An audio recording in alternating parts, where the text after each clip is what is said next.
메리 크리스마스. 메리 크리스마스. 할렐루야.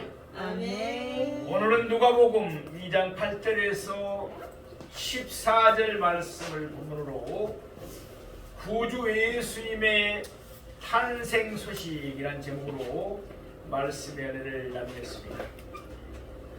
오늘 본문에는 양떼를 지키는 목자들이 나오고 있습니다. 또한 그들에게 나타난 주의 사자 곧 천사가 나오고 있습니다. 아울러 그 천사와 함께 하나님을 찬송한 수많은 천군이 나오고 있습니다. 그러나 이들 모두는 오늘 본문에서 조연의 역할을 하고 있을 뿐입니다. 오늘 본문의 주인공은 어디까지나 우리의 구주로 탄생하신 예수님이십니다. 오늘 본문에 등장하는 천사나 목자들은 예수님이 우리를 위하여 구주로 나셨다는 사실을 밝히 드러내기 위해서 쓰임받은 도구들에 불과합니다. 예수님은 하나님이신 줄로 믿습니다. 그러한 예수님이 왜 육신을 입으시고 이 땅에 탄생하셨습니까? 이 세상의 여러 성현들처럼 우리에게 귀한 가르침을 베풀기 위함이었습니까? 아니면 우리에게 고상한 삶의 본을 보여주기 위해서였습니까? 물론 예수님은 우리에게 귀중한 가르침을 베풀어 주셨습니다. 그리고 몸소 우리에게 고상한 삶의 본도 보여주셨습니다. 그러나 예수님이 이 땅에 오신 주된 목적은 이러한 것이 아닙니다. 오늘 본문 11절에 보면은 예수님이 이 땅에 오신 목적을 분명하게 말씀하고 있습니다. 우리 오늘 본문 11절 말씀을 보겠습니다. 누가복음 2장 11절. 너희를 위하여 구주가 나셨으니. 아멘. 예수님은 우리를 위한 구세주로 이 땅에 오신 줄로 믿습니다. 그러기에 예수님 안에서 우리의 모든 죄가 사함을 받았습니다. 그 결과 우리는 하나님과 평화를 누리면서 하나님의 축복을 풍성히 받고 있습니다. 또한 우리는 영화로운 천국을 영원한 기업으로 받게 되어 있는 상속자들입니다. 그러므로 오늘 본문에서 천사가 말한 바와 같이 예수님의 탄생은 진실로 온 백성에게 미칠 큰 기쁨의 좋은 소식입니다. 오늘 우리는 우리를 위하여 구주가 나셨다는 이 복된 소식을 세 대지로 나누어 상고해 보도록 하겠습니다. 이 시간 우리 구주 예수님이 우리 모두에게 구원의 빛을 환하게 비춰주기를 소망합니다. 그래서 우리의 모든 죄악뿐만 아니라 모든 질병, 모든 문제, 모든 염려, 모든 고통에서 구원받는 우리 모두가 되기를 예수님의 이름으로 축원드립니다. 아멘. 첫째로 복음의 선포입니다. 오늘 보면 누가복음 2장 8절 말씀을 보겠습니다. 그 지역의 목자들이 밤에 밖에서 자기 양떼를 지키더니. 아멘. 장소는 그 지역에입니다. 이는 아기 예수님이 탄생하신 유대 베들레헴에서 가까운 곳을 가리킵니다. 아기 예수님이 탄생하신 날 밤에 베들레헴 인근의 들판에서 목자들은 양떼를 지키고 있었습니다. 우리가 잘 아는 대로 이스라엘의 조상 아브라함은 목자였습니다. 이스라엘의 위대한 지도자 모세도 양을 치던 중에 하나님의 부르심을 받았습니다. 이스라엘의 성군 다윗도 본신은 베들레헴에서 양을 치는 목동이었습니다. 그러나 예수님이 탄생하실 당시에는 목자에 대한 인식이 아주 좋지 않았습니다. 목자들은 배우지를 못했습니다. 공부를 많이 못했다는 것입니다. 그래서 곧잘 그들은 주인으로부터 도둑으로 오신받기도 했습니다. 그래서 목자들은 법정에서 증인으로 설 수 있는 자격조차도 없었습니다. 물론 양떼를 치다 보니까 안식일도 지킬 수가 없었습니다.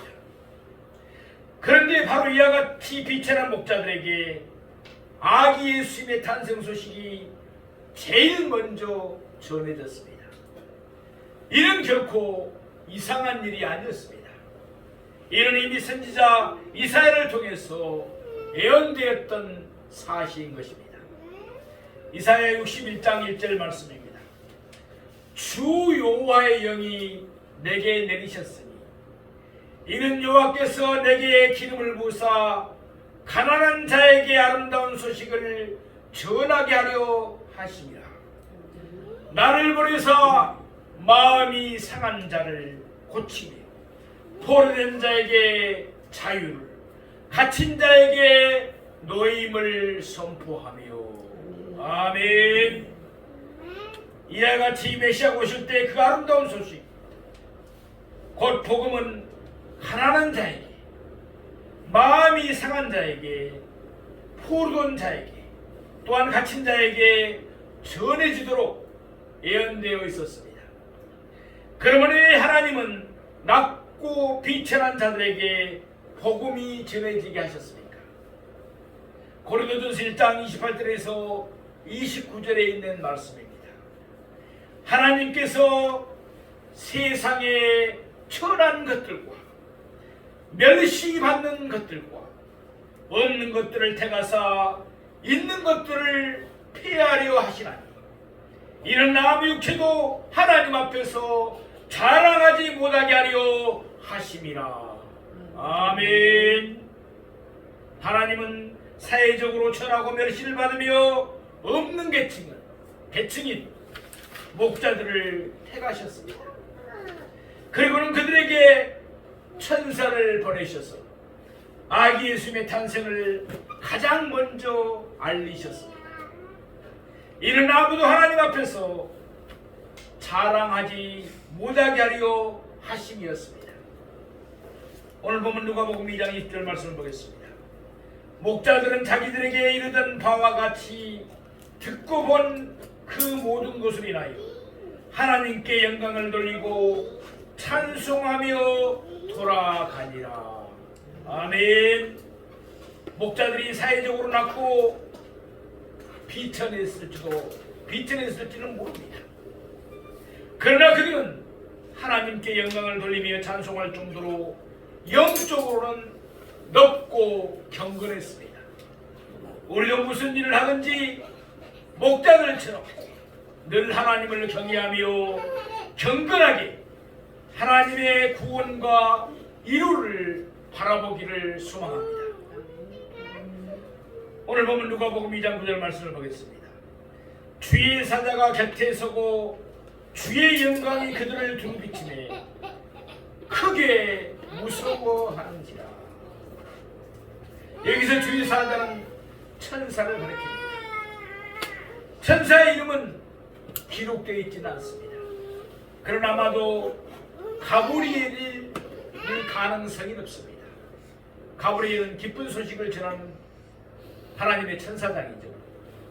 만일 그렇다면 천사 가브리엘은 먼저 사가랴에게, 그 다음에는 마리아에게, 그리고 이번에는 목자들에게 나타났던 것입니다.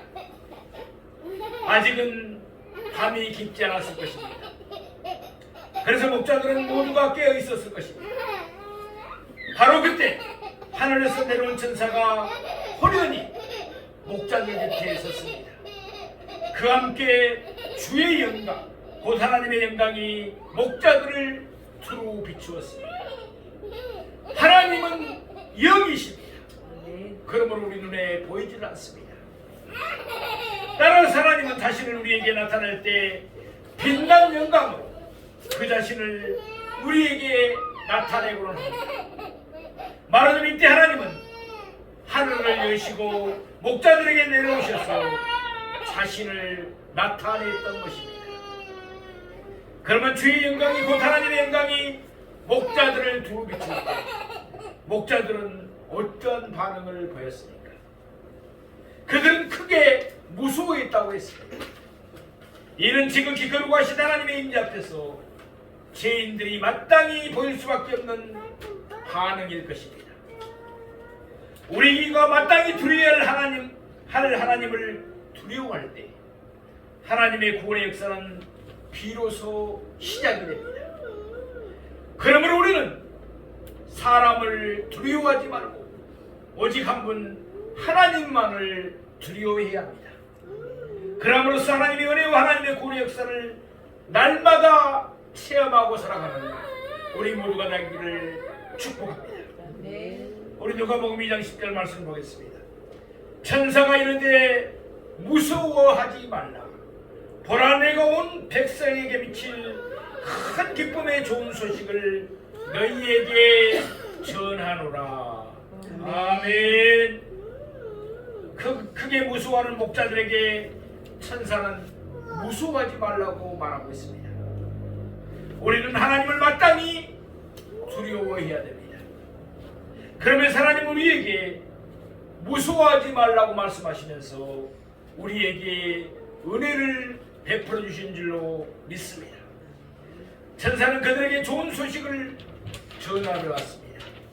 지금 천사는 그들에게 하나님의 구원을 전하기 위해서 왔습니다. 이것은 온 백성에게 미칠 큰 기쁨의 좋은 소식이었습니다. 그러기에 목자들은 무서워할 필요가 전혀 없었습니다. 그러면 천사가 그들에게 전해준 소식은 구체적으로 무엇이었습니까? 그들을 위하여 구주가 나으셨다는 소식입니다. 온 백성이 그토록 기다리는 메시아가 드디어 오셨다는 소식입니다. 그러나 이는 참으로 온 백성에게 미칠 큰 기쁨의 좋은 소식이었습니다. 조금 전까지만 하더라도 목자들은 크게 무서워했다고 했습니다. 그러나 천사가 전해준 성탄의 소식은 그들의 무서움을 기쁨으로 바꾸어주기에 충분했습니다. 성탄을 맞이하면서 오늘 우리에게도 이와 똑같은 역사가 있기를 소망합니다. 아멘. 그동안 우리를 짓누르고 있던 모든 슬픔, 모든 고통, 모든 문제, 모든 걱정, 모든 두려움이 다 사라지기를 바랍니다. 아멘. 온 백성에게 미칠 큰 기쁨의 좋은 소식인 성탄이 가져다주는 큰 기쁨만이 우리 모두에게 충만하시기를 축원합니다. 아멘. 두 번째로 복음의 주인공입니다. 오늘 보면 누가복음 2장 11절 말씀을 보겠습니다. 오늘 다윗의 동네에 너희를 위하여 구주가 나셨으니 곧 그리스도 주시니라. 아멘. 아멘. 천사는 목자들에게 아기 예수님이 바로 그날 유대 베들레헴에서 탄생하신 사실을 전해주었습니다. 이때 천사는 복음의 주인공이신 예수님에 대해서 세 가지 명칭을 사용했습니다. 그 명칭이 뭡니까? 첫째는 구주입니다. 두 번째는 뭡니까? 그리스도입니다. 세 번째는 뭡니까? 주입니다. 먼저 예수님은 구주이십니다. 구주는 구원자, 곧 구원이라는 뜻입니다.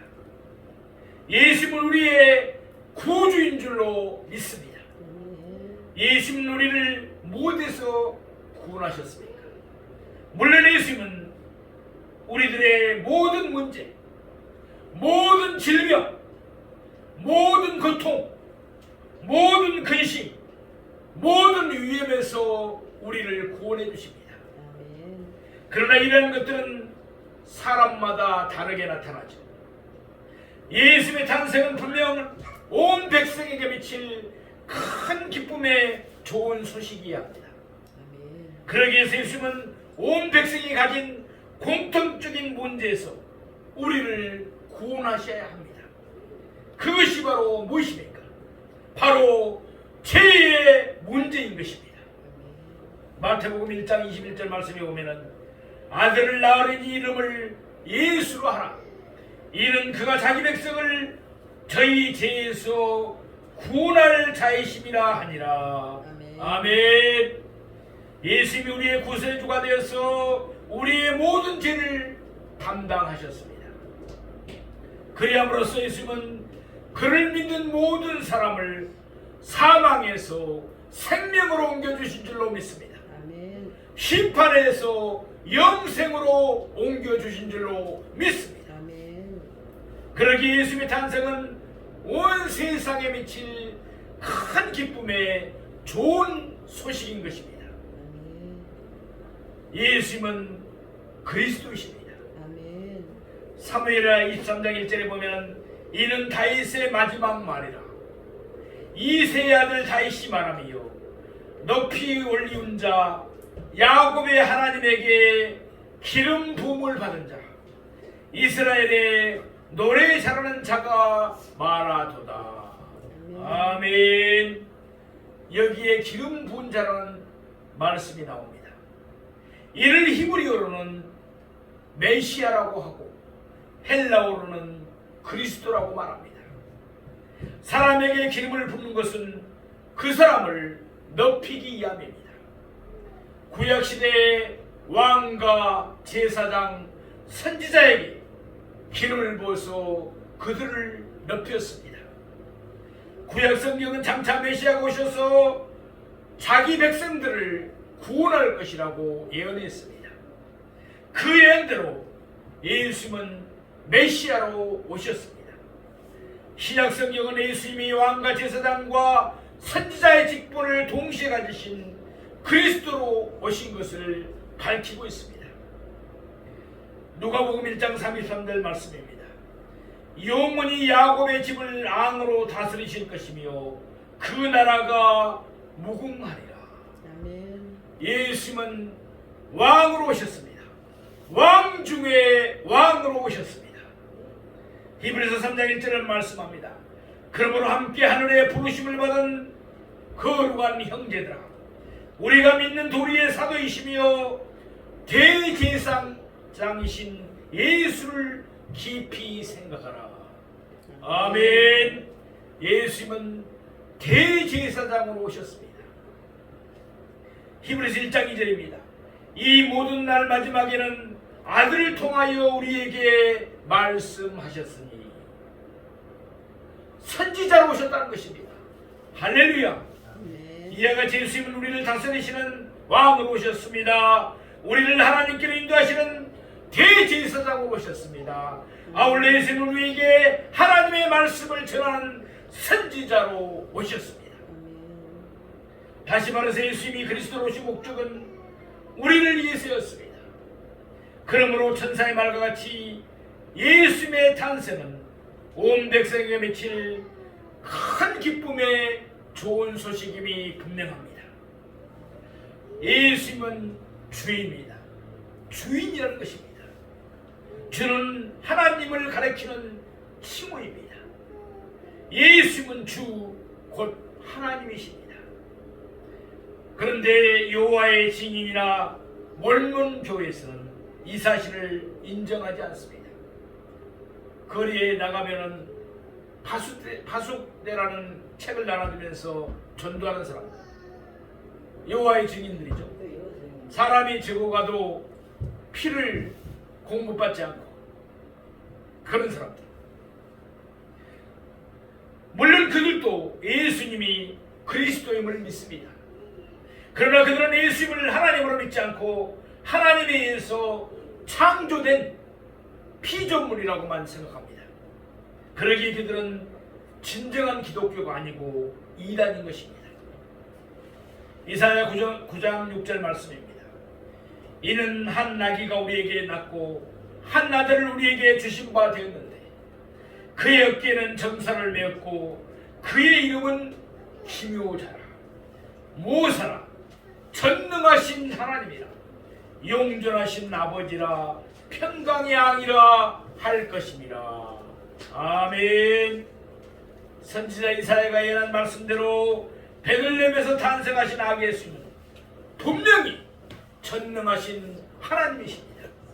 그러므로 로마서 10장 9절 말씀과 같이 우리가 구원에 이르기 위해서는 우리의 입으로 예수님을 주 곧 하나님으로 시인해야 합니다. 아멘. 누가복음 2장 12절 말씀을 보겠습니다. 너희가 강보에 쌓여 구유에 누워 있는 아기를 보니 이것이 너희에게 표적이라 하더니 아멘. 아멘. 여기에 표적이라는 단어가 나오고 있습니다. 징표라는 뜻입니다. 예컨대 천사 가브리엘은 자기의 말을 믿지 못하는 사가랴에게 제사장 사가랴에게 징표를 주었습니다. 세례 요한이 태어날 때까지 사가랴는 벙어리로 기머거리로 지내야 했습니다. 징표입니다. 마가복음 16장 17절에 18절에 말씀합니다. 믿는 자들에게는 이런 표적이 있다는 것. 그들이 내 이름으로 귀신을 쫓아내고 새 방언을 말하며 뱀을 집으며 무슨 독을 마실지라도 해를 받지 않냐고 병든 자에게 손을 얹은 즉 나으리라 하시더라. 아멘. 믿는 자들에게도 표적이 따른다는 것입니다. 우리 성도들은 모두 다 예수 이름으로 귀신을 쫓아내는 능력자인 줄로 믿습니다. 새 방언을 다하는 자들인 줄로 믿습니다. 뱀을 집으며 무슨 독을 마실지라도 해를 받지 않은 성령의 사람들인 줄로 믿습니다. 믿는 자, 병든 자에게 손을 얹으면 병이 치유되는 하나님의 주의 손길들이 된 줄로 믿습니다. 이게 바로 믿는 자들에게 따르는 표적인 것입니다. 마찬가지로 오늘 본문에서 천사는 목자들에게 징표를 주었습니다. 자기가 전한 말이 사실임을 그들에게 확인시켜주기 위해서였습니다. 그것은 구주 곧 그리스도 주이신 아기 예수님이 강보에 쌓여서 구유에 누워있다는 사실이었습니다. 구유는 우리가 잘 아는 대로 짐승의 먹이를 담아두는 그릇입니다. 그런데 새로 태어난 그 귀한 아이가 강보에 쌓여서 구유에 누웠다는 사실은 참으로 특이한 사실이 아닐 수가 없습니다. 우리가 아기가 태어나면 가장 좋은 곳에 가장 귀하게 그렇게 놓아두고 우리가 보호해주고 그러지 않습니까? 그런데 강보에 쌓여 구유에 누인 아기는 목자들이 복음의 주인공을 쉽게 찾아볼 수 있는 징표가 표적이 될 수 있었던 것입니다. 예수님은 주 하나님이십니다. 예수님은 왕으로 대제사장으로 또한 선지자로 이 땅에 오셨습니다. 그럼에도 불구하고 왜 예수님은 강보에 쌓여 구유에 누인 아기로 이 땅에 태어나셨을까요? 고린도서 8장 9절 말씀입니다. 우리 주 예수 그리스도의 은혜를 너희가 알거니와 부유하신 이로써 너희를 위하여 가난하게 되심은 그의 가난함으로 말미암아 너희를 부유하게 하려 하심이라. 아멘. 이와 같이 예수님은 우리를 부유하게 하기 위해서 자기 스스로는 가난하게 되셨습니다. 예수님은 우리를 높이시기 위해서 자신을 철저하게 낮추시어 희생하신 것입니다. 우리 주 예수 그리스도의 이 은혜를 우리의 마음에 늘 신비에 새겨놓기를 원합니다. 아멘. 사랑하시는 성도 여러분, 예수님이 낮아지심으로 우리가 높아졌습니다. 그러므로 이제는 우리가 주를 위해서 낮아집시다. 낮은 곳으로 갑시다. 예수님이 죽으심으로 우리가 살았습니다. 그러므로 이제는 우리 모두가 주를 위해서 죽도록 충성하여 하나님 앞에 주님 앞에 예수님 앞에 갔을 때 차가고 충성된 종들이었다고 칭찬 듣고 상급받는 우리 모두가 되기를 축복합니다. 아멘. 세 번째로 복음의 목적입니다. 오늘 누가복음 2장 13절 말씀을 보겠습니다. 호련히 수많은 천군이 그 천사들과 함께 하나님을 찬송하여 이르되 아멘. 천군은 하늘의 군대입니다. 곧 천사들을 가리킵니다. 요한계시록 5장 11절은 천사들의 수를 천천히요 만만이라고 했습니다. 그 수를 다 곱하면 어떤 수치가 나올 것입니다. 그러나 이는 그 당시로 최고의 숫자가 만이었기 때문에 천사들의 무한한 수를 그렇게 표현한 것입니다. 그러니까 천사들은 하늘의 별들처럼 수없이 많다는 것입니다. 천사들은 한 명씩 차례대로 나타난 것이 아니었습니다. 그들 모두가 호련히, 다시 말해서 순식간에 갑자기 나타났다는 것입니다. 그러니 이때 목자들이 얼마나 놀랬겠습니까? 오늘 본문 9절에 보면 목자들은 단 한 명의 천사로 인해서도 크게 무서워했다고 했습니다. 하물며 수많은 천사들이 호련히 그들 앞에 나타났으니 분명히 목자들은 크게 놀라지 않을 수가 없었을 것입니다. 성경은 예수님이 다시 오실 때도 이와 같이 호련히 오실 것이라고 말씀합니다. 그러므로 우리는 언제나 영적으로 깨어 있어야 될 줄로 믿습니다. 예수님이 언제 오시더라도 당황하지 말고 신부단장 잘하여서 기쁨으로 맞이할 수 있는 우리 모두가 되기를 원합니다. 아멘. 그러면 왜 이때 수많은 천사들이 하늘에서 내려왔습니까? 하나님을 찬송하기 위해서였습니다. 그들은 아기 예수님의 탄생 소식을 목자들에게 전하해준 그 천사와 함께 하나님을 찬송하였습니다. 곧이어 천사들의 찬송 내용이 나오고 있습니다. 오늘 보면 누가복음 2장 14절 말씀을 보겠습니다. 지극히 높은 곳에는 하나님께 영광이요 땅에서는 하나님이 기뻐하신 사람들 중에 평화로다 하니라. 아멘. 아멘. 여기에서 지극히 높은 곳은 하나님의 보좌가 있는 곳, 곧 하늘을 가리킵니다. 지극히 높은 하늘에는 하나님이 계십니다. 반면에 여기에서 땅은 지극히 높은 것과 서로 대조를 이루고 있습니다. 지극히 낮은 땅에는 사람들이 살고 있습니다.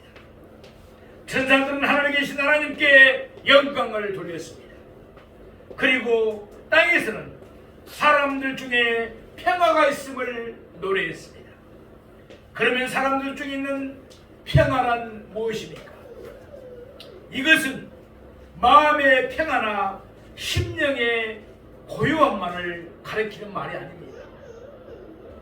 여기에서 평화란 하나님과 인간 사이에, 우리 사이의 평화를 말합니다. 죄는 하나님과 우리 사이를 원수로 만들어버렸습니다. 그러나 우리 구주 예수님이 자신을 십자가에서 피 흘려 찢어 죽으심으로 한목제로 하나님께 드리신 줄로 믿습니다. 그 결과 예수는 우리를 구원하시고 하나님 우리 사이에 평화를 이루어 주셨습니다. 그런데 이 구원의 평화가 이 세상 모든 사람들에게 안타깝게도 주어진 것이 아닙니다. 단서가 있습니다. 하나님이 기뻐하신 사람들에게만 주어졌습니다. 에베소 1장 5절의 말씀과 같이 하나님의 기쁘신 뜻 가운데서 예정하시고 택하신 받은 사람들에게만 이 평화가 주어졌다는 사실입니다. 요한계시록 4장과 5장을 우리가 읽어보면 천국에서는 천사들만 하나님을 찬송하는 것이 아닙니다. 구원받은 모든 성도들도 끊임없이 하나님을 찬송하면서 하나님께 모든 영광을 돌리고 있습니다. 예수님 우리를 그 이유는 모든 것이 오로지 하나님의 은혜로 되었기 때문입니다. 사랑하시는 성도 여러분, 오늘 본문에서는 천사가 목자들에게 복음을 전해주었습니다. 그러나 이제는 우리가 힘써 복음을 전파해야 합니다. 성탄을 맞이하는 것도 중요합니다. 그러나 더 중요한 것은 성탄을 증거하는 것입니다. 내 가족들에게부터 우선적으로, 내 이웃들에게, 내 나라 내 민족에게, 세계 열방에 우리는 힘써 복음을 전하십시다. 예수님은 우리를 예수님의 증인으로 삼으셨기 때문입니다. 예수님은 우리를 위하여 구주로 나셨습니다. 이는 온 백성에게 미칠 큰 기쁨의 좋은 소식입니다. 전심을 다해 하나님을 찬송합시다. 아멘. 아울러 이 복음을 온 세상에 널리 전파합시다. 아멘. 그러므로써 하나님께 영광을 누리는 우리 모두가 되기를 예수님의 이름으로 축원드립니다.